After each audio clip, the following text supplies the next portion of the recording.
നമസ്കാരം. സന്ധ്യാദീപത്തിലേക്ക് എല്ലാ സജ്ജനങ്ങൾക്കും സ്വാഗതം.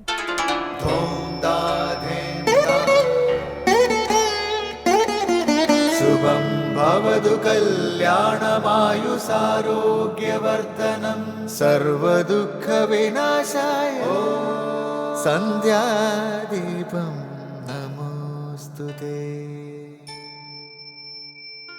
നാമം ജപായനം പുണ്യം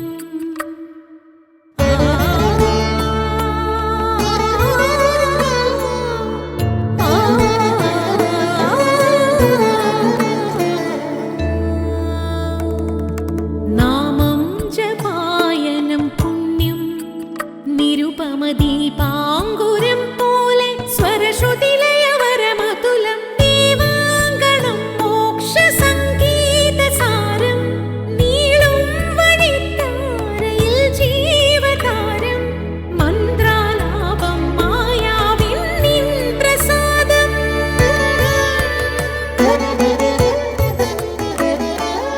ഇരുൾ നീങ്ങിയുണരുന്ന തെളിനാളദീപം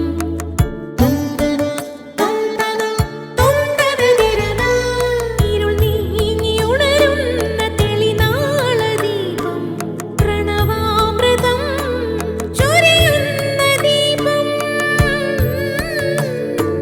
ദീപം ദീപം ദീപം ദീപം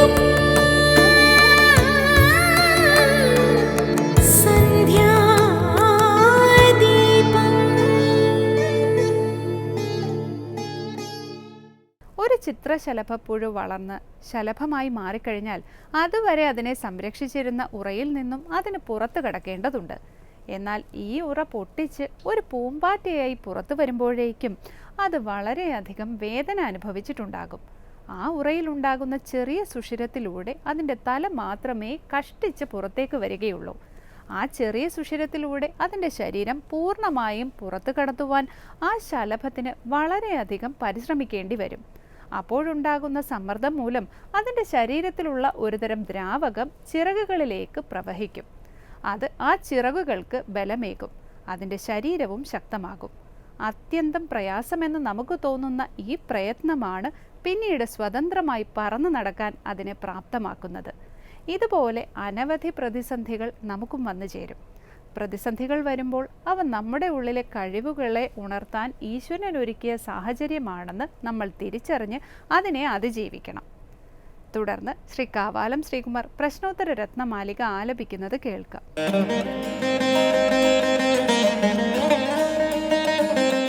സർവസുഖാനാം ബീജം കിം പുണ്യം ദുഃഖമപി കുതഃ പാപാത് കസ്യൈശ്വര്യം യഃ കില ശങ്കരമാരാധയേത് ഭക്ത്യാ.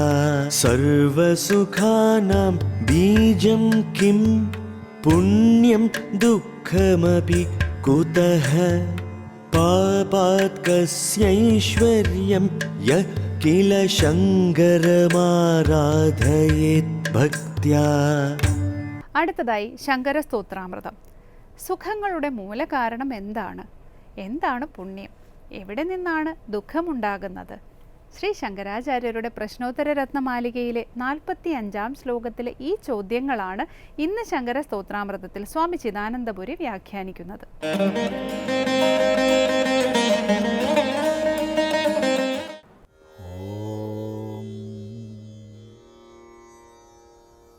ഗുരുർബ്രഹ്മാ ഗുരുർവിഷ്ണു ഗുരുർദേവോ മഹേശ്വരഃ ഗുരു സാക്ഷാത് പരം ബ്രഹ്മ തസ്മൈ ശ്രീ ഗുരവേ നമഃ. ഓം സദാശിവസമാരംഭാം ശങ്കരാചാര്യമധ്യമാം അസ്മദാചാര്യപര്യന്താം വന്ദേ ഗുരുപരമ്പരാം. ശാങ്കരകൃതികളിൽ ഉൾപ്പെട്ട പ്രശ്നോത്തര രത്നമാലികയിൽ 44 ശ്ലോകങ്ങളാണ് നമ്മൾ ശ്രദ്ധിച്ചത്. മൊത്തം 111 പ്രശ്നങ്ങളും അവയുടെ ഉത്തരങ്ങളും. തുടർന്ന് സർവസുഖാനാം ബീജം കിം പുണ്യം ദുഃഖമപി കുതഃ പാപാത് കസ്യൈശ്വര്യം യഃ കില ശങ്കരമാരാധയേത് ഭക്ത്യാ. സർവസുഖാനാം ബീജം കിം പുണ്യം ദുഃഖമപി കുതഃ പാപാത് കസ്യൈശ്വര്യം യഃ കില ശങ്കരമാരാധയേത് ഭക്ത്യാ. സർവസുഖാനാം ബീജം കിം, ഇതാണ് ഒന്നാമത്തെ ചോദ്യം. മറുപടി പുണ്യം. ദുഃഖമപി കുതഃ, ചോദ്യം. മറുപടി പാപാത്. കസ്യ ഐശ്വര്യം, ആർക്കാണ് ഐശ്വര്യം ഉണ്ടാകുന്നത്? ചോദ്യം. മറുപടി യഹ കില ഭക്തിയാ ശങ്കരം ആരാധയേത്. ഇവിടെ 3 ചോദ്യങ്ങളും അവയ്ക്കുള്ള ഉത്തരങ്ങളുമാണ്. സർവസുഖാനാം ബീജം കിം, എല്ലാ സുഖങ്ങളുടെയും ബീജം എന്താണ്? മൂലകാരണം എന്താണ്? ബീജം മൂലകാരണം. ഇപ്പം നമ്മൾ സുഖം, പല പല സുഖങ്ങളെ നമുക്ക് പറയാം. വിഷയജനിതങ്ങളായവയെ സംബന്ധിച്ച സ്മൃതിയിൽ നിന്ന് വരുന്ന, അങ്ങനെ പലതരത്തിൽ സുഖമുണ്ട്. സാമാന്യമായിട്ട് ഇന്ദ്രിയ വിഷയ സമ്പർക്കത്തിൽ നിന്ന് സുഖമുണ്ടാകുന്നു എന്ന് ലൗകികർ വിചാരിക്കുന്നു. അപ്പോൾ സാമാന്യമായിട്ട് എന്താണ് സുഖം എന്ന് ചോദിച്ചാൽ നമുക്ക് നിർവചിക്കാൻ പറ്റില്ല. കാരണം ഒരു ദേശത്തിൽ ഒരു കാലത്തിൽ ഉള്ള സുഖമായിരിക്കില്ല അതേ വ്യക്തിക്ക് മറ്റൊരു ദേശത്തിൽ മറ്റൊരു കാലത്തിൽ. ഒരിക്കൽ സുഖമെന്ന് തോന്നിയത് മറ്റൊരിക്കൽ ദുഃഖമെന്ന് തോന്നാം. ഒരിടത്ത് സുഖമെന്ന് അനുഭവിച്ചത് മറ്റൊരിടത്ത് ദുഃഖമെന്ന് അനുഭവിക്കാം. ഇനി ഒരാളെ സംബന്ധിച്ച് സുഖാവില്ല, വേറൊരാളെ സംബന്ധിച്ചു. ഒരാൾ സുഖമെന്ന് കണക്കാക്കുന്നത് മറ്റൊരാളെ സംബന്ധിച്ച് ദുഃഖമായിരിക്കും. തീർത്തും ആപേക്ഷികമാണിവ, തീർത്തും വിഭിന്നങ്ങളാണിവ. എങ്കിലും സുഖമെന്ന സങ്കല്പം നമുക്കൊക്കെയുണ്ട്. അപ്പോൾ എന്താണ് സുഖം എന്ന് ചോദിച്ചാൽ അതിന് ഉത്തരം പറയാൻ വയ്യ. പക്ഷേ സുഖമെന്ന സങ്കല്പമുണ്ട്. എന്താണ് സുഖം? അനുകൂലവേദനീയം സുഖം. അനുകൂലമെന്ന അറിവിന് വിഷയമാകുമ്പോഴാണത് സുഖമാകുന്നത്. അപ്പോൾ ഏതെങ്കിലും ഒരു ജീവിത അനുഭവം ഇത് തനിക്ക് അനുകൂലമാണെന്ന ബോധമുണ്ടാകുമ്പോൾ അത് സുഖമാണ്. മറിച്ച് ഇത് പ്രതികൂലമാണല്ലോ എന്ന ബോധം ഉണ്ടാകുമ്പോൾ അത് ദുഃഖമാണ്. ഇതാണ് സുഖദുഃഖങ്ങളുടെ ലക്ഷണം. അപ്പോൾ എല്ലാ സുഖങ്ങളും, എന്തൊക്കെ സുഖങ്ങളുണ്ടോ അതൊക്കെ ലൗകികമോ പാരലൗകികമോ ആവട്ടെ, ലൗകികം ഈ ലോകത്തിൽ ലഭിക്കുന്നത്, പാരലൗകികം പരലോകത്തിൽ ലഭിക്കുന്നത്, ഏതോ സുഖമാകട്ടെ, അതിൻ്റെ എല്ലാം ബീജം മൂല കാരണം എന്താണെന്നാണ് ചോദ്യം. അതിൻ്റെ മറുപടി പുണ്യം. പുണ്യമാണ് സുഖകാരണം. അനേക ശാസ്ത്രങ്ങളിൽ പുണ്യത്തിൽ നിന്നാണ് സുഖമെന്ന് ആവർത്തിക്കും. എന്താണ് പുണ്യം? പുണ്യം ധർമാനുസൃതമായ ശുഭകർമ്മത്തിൻ്റെ ഫലമാണ്. ധർമാനുസൃതമായ ശുഭകർമ്മത്തിൻ്റെ ഫലമാണ് പുണ്യം. അത് നമ്മുടെ ഉള്ളിലുണ്ടാവുന്ന സംസ്കാര വിശേഷങ്ങളാണ്, പുണ്യ സംസ്കാരങ്ങൾ. ഏത് കർമ്മം ചെയ്യുമ്പോഴും അതേത് കരണത്തെ കൊണ്ടോ ആകട്ടെ, ഏത് കർമ്മം ചെയ്യുമ്പോഴും അതിനനുസരിച്ച സംസ്കാരം നമ്മുടെ സൂക്ഷ്മ ശരീരത്തിൽ ശേഖരിക്കപ്പെടുക തന്നെ ചെയ്യും. അതത് സമയത്ത് അതിൽ അന്ധകരണത്തെ കൂടുതൽ കൂടുതൽ പരിശുദ്ധമാക്കുന്ന തരം കർമ്മസംസ്കാരങ്ങളെ നമുക്ക് പുണ്യമെന്ന് മനസ്സിലാക്കാം. അന്ധകരണത്തെ കൂടുതൽ കൂടുതൽ മലീമസമാക്കുന്ന കർമ്മസംസ്കാരങ്ങളെ നമുക്ക് പാപമെന്ന് മനസ്സിലാക്കാം. അപ്പം ഇതിൽ ധർമാനുസൃതമായതാണ് പുണ്യത്തെ ഉണ്ടാക്കുന്നത്. സജ്ജനങ്ങളാൽ ആദരിക്കപ്പെടുന്ന തരം കർമ്മങ്ങൾ, സത്കർമ്മങ്ങൾ, സത്കർമ്മങ്ങളുടെ ഫലമാണ് പുണ്യം. അപ്പോൾ പുണ്യത്തിൻ്റെ ഫലമാണ് എല്ലാ പ്രകാരത്തിലും പെട്ട സുഖം. അപ്പോൾ സുഖം ആഗ്രഹിക്കുന്നുവോ? എല്ലാവരും സുഖം ആഗ്രഹിക്കുമല്ലോ. സുഖം ആഗ്രഹിക്കാത്ത ആരാ ലോകത്തിലുള്ളത്? സുഖാർത്ഥ സർവഭൂതാനാം മതാ സർവപ്രവൃത്തയ. എല്ലാ ഭൂതങ്ങളുടെ എല്ലാ പ്രവൃത്തികളും സുഖത്തിനായിക്കൊണ്ടാണ്. അപ്പോൾ മനുഷ്യനെ സംബന്ധിച്ച് സുഖം പ്രാപിക്കണമെങ്കിൽ പുണ്യം ചെയ്യണം. പുണ്യം എന്ന് പറഞ്ഞാൽ സത്കർമ്മങ്ങൾ, ധർമാനുസൃത കർമ്മങ്ങൾ, നമ്മുടെ അന്ധക്കരണം അരുത് എന്ന് വിലക്കുന്നത് ചെയ്യരുത്. ആര് നിർബന്ധിച്ചാലും ഏത് പ്രേരണ വന്നാലും അരുതെന്ന് ഉള്ളിൽ നിന്ന് വിലക്കപ്പെടുന്ന കർമ്മം ചെയ്യരുത്. അതുപോലെ ശാസ്ത്രത്താൽ ആചാര്യന്മാരാൽ നിഷേധിക്കപ്പെട്ടത് വികർമ്മമാണ്, അത് ചെയ്യരുത്. ഇങ്ങനെ പുണ്യവാന്മാരായാൽ സുഖികളാവാം. അതാണ് സർവസുഖാനാം ബീജം കിം പുണ്യം ദുഃഖമപി കുതഃ. എങ്കിൽ നേരെ വിപരീതം ചോദിക്കുകയാണ്, ദുഃഖമപി കുതഃ, ദുഃഖം കുതഃ. കുതഃ എന്ന് പറഞ്ഞാൽ എവിടെ നിന്ന്, കസ്മാത്, എവിടെ നിന്നാണ് ദുഃഖം ഉണ്ടാവുന്നത്? പാപാത്, പാപത്തിൽ നിന്നാണ് ദുഃഖമുണ്ടാകുന്നത്. പാപം പുണ്യത്തിന് വിരുദ്ധമാണ്, വിപരീതമാണ്, അധർമ്മത്തിൻ്റെ ഫലമാണ്.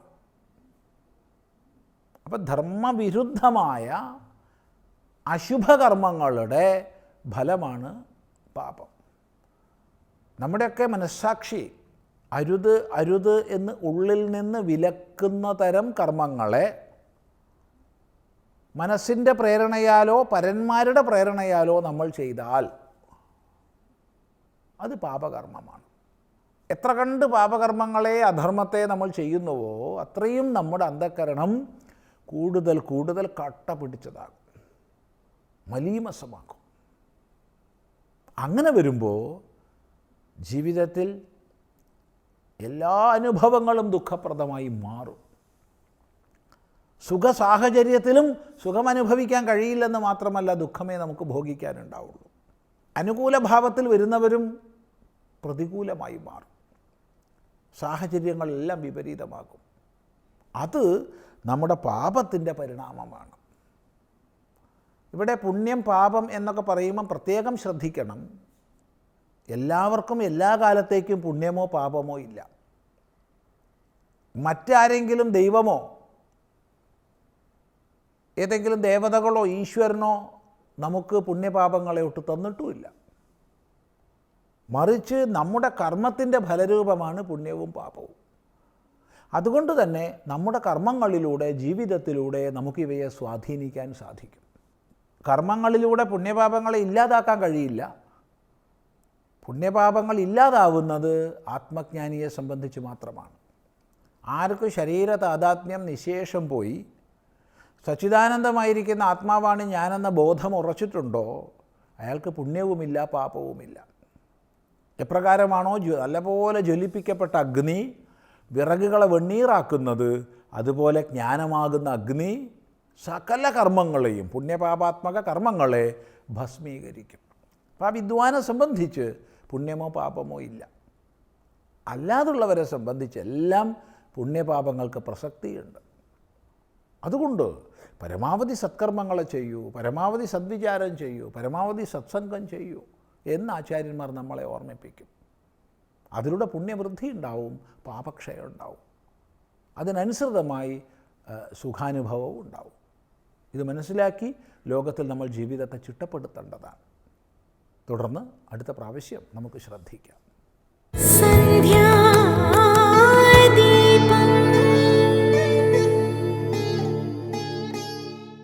തുടർന്ന് സനാതനധർമ്മം. സത്യനിഷ്ഠനാണ് വസുദേവർ, എല്ലാത്തിനോടും സമചിത്തതയുമാണ്. ജനിച്ച വീണ മക്കളെ കംസന്റെ മുന്നിൽ എത്തിക്കുന്ന വസുദേവരെക്കുറിച്ചാണ് സനാതനധർമ്മത്തിൽ സ്വാമി ബ്രഹ്മസ്വരൂപാനന്ദ സംസാരിക്കുന്നത്.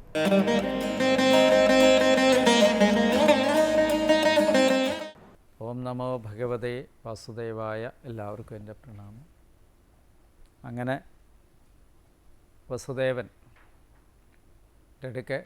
വസുദേവർ കംസൻ്റെ അടുക്കെ പറഞ്ഞ കാര്യങ്ങളെല്ലാം അംഗീകരിച്ചുകൊണ്ട് ശ്രീശുകൻ പറയുകയാണ്, സ്വസുർവധാന്നിവൃതേ കംസത്തദ്വാക്യസാരവിത് വസുദേവോപി തം പ്രീതഃ പ്രശസ്യ പ്രാവിശദ്ഗൃഹം. അവൻ്റെ വാക്കിലുള്ള സാരത്തെ അറിയുന്നവനായ കംസൻ, തദ്വാക്യസാരവിത് കംസൻ, അവൻ്റെ അതായത് വസുദേവരുപയോഗിച്ച വാക്യത്തിൻ്റെ സാരത്തെ മനസ്സിലാക്കിയ കംസനാം സ്വസുഖ സഹോദരിയുടെ വധത്തിൽ നിന്ന് നിവർത്തിച്ചു. വസുദേവനും പ്രീതഃ സന്തുഷ്ടനായിട്ട് അവനെ പ്രശംസിച്ചിട്ട് ഗൃഹം ഭവനത്തെ പ്രവേശിച്ചു. അങ്ങനെ അവരുടെ ദേവകിയെ കൊല്ലുന്നതിൽ നിന്ന് നിവർത്തിച്ചു കംസൻ. അജകാലേ ഉപാവൃത്തേ ദേവകി സർവദേവത പുത്രാൻ പ്രസുഷുവേ ചാഷ്ടോ കന്യാം ചൈവാനുവത്സരം. അനന്തരം കാലം ഉപാവൃത്തെ സമീപിച്ചപ്പോൾ സർവദേവതാസ്വരൂപിണിയായിരിക്കുന്ന ദേവകി അഷ്ടോ പുത്രാൻ 8 പുത്രന്മാരെയും കന്യാംച ഒരു പുത്രിയെയും കൊല്ലം തോറും പ്രസുഷുവേ പ്രസവിച്ചു. കൃത്യമന്തം പ്രഥമജം കംസായാനകദുന്ദുഭി അർപ്പയാമാസ കൃച്രേണ സോ അനിർദാത് അതിവിഹ്വല. ആനകദുന്ദുഭിയായിരിക്കുന്ന വസുദേവൻ പ്രഥമജം 1ാമത് ജാതനായിരിക്കുന്ന കൃത്യമാനെന്ന പുത്രനെ കംസനായിക്കൊണ്ട് കൃച്രേണ പ്രയാസപ്പെട്ടിട്ടും അർപ്പയാമാസ അർപ്പിച്ചു. അവൻ അന്യഥാ അസത്യത്തിൽ നിന്ന് അതിവിഹുല അധികം വിവശനായിരുന്നു. സത്യമാണ് വസുദേവരുടെ ഏറ്റവും വലിയ അനുഷ്ഠാനധർമ്മം. സത്യത്തിൽ നിന്ന് വ്യതിചലിച്ചിരുന്നില്ല. അതുകൊണ്ട് തന്നെ വളരെ വിഷമമായിരുന്നെങ്കിൽ കൂടിയും തൻ്റെ കീർത്തിമാനെന്ന ആദ്യത്തെ പുത്രനെ തന്നെ കംസന് കൊണ്ടുപോയി സമർപ്പിച്ചു. കിം ദുസ്സഹം നു സാധൂനാം വിദുഷാം കിമപേക്ഷിതം കിമാകാര്യം കദര്യാണാം ദുസ്ത്യജം കിം ധൃതാത്മനാം.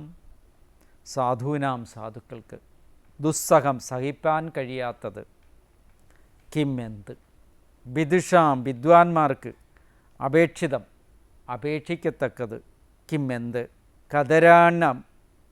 കദര്യാണാം ക്ഷുദ്രന്മാർക്ക് അതായത് നീചന്മാർക്ക് അകാര്യം ചെയ്യാൻ പാടില്ലാത്തത്, കിം എന്ത്, ധൃതാത്മാനാം ധരിക്കപ്പെട്ട ആത്മാവോടുകൂടിയവർക്ക് ദുസ്ത്യജം ഉപേക്ഷിക്കാൻ കഴിയാത്തത് എന്ത്. ഒന്ന്, സാധുക്കൾക്ക് സജ്ജനങ്ങൾക്ക് എന്താണ്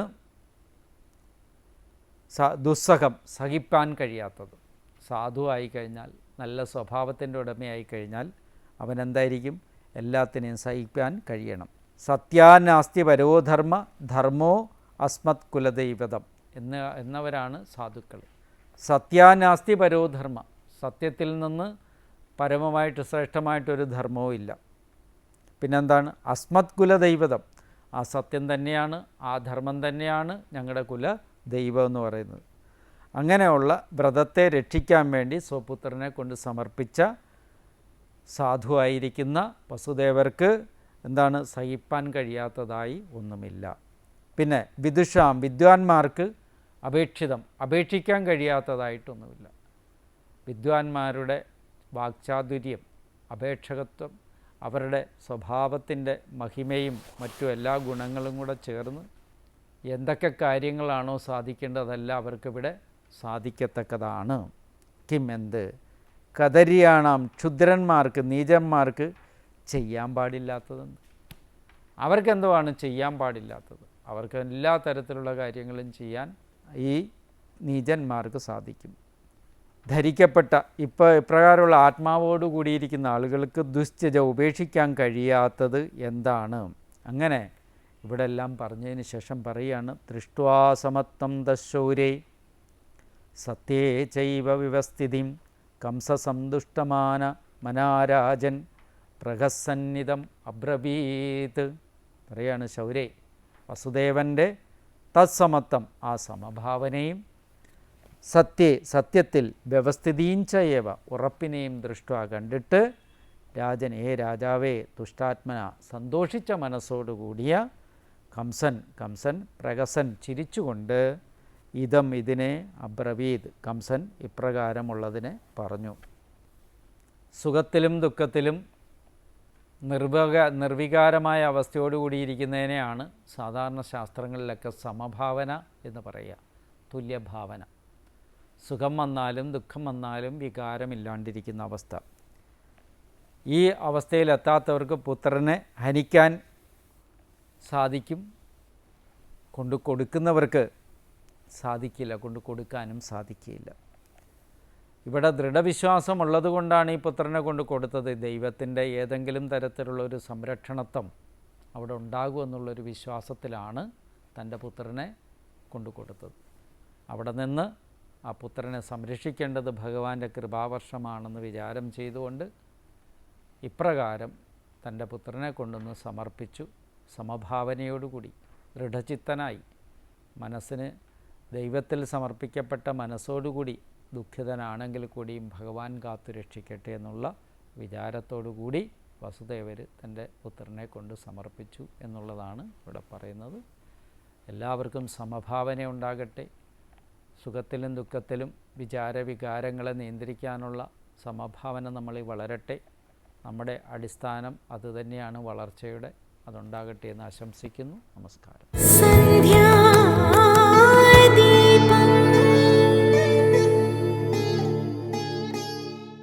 അടുത്തതായി ദീപാരാധനയാണ്. ക്ഷേത്ര സന്നിധിയിലെത്തി മംഗളാരതി തൊഴുത് ഇന്നത്തേക്ക് മടങ്ങാം. എല്ലാവർക്കും നമസ്കാരം.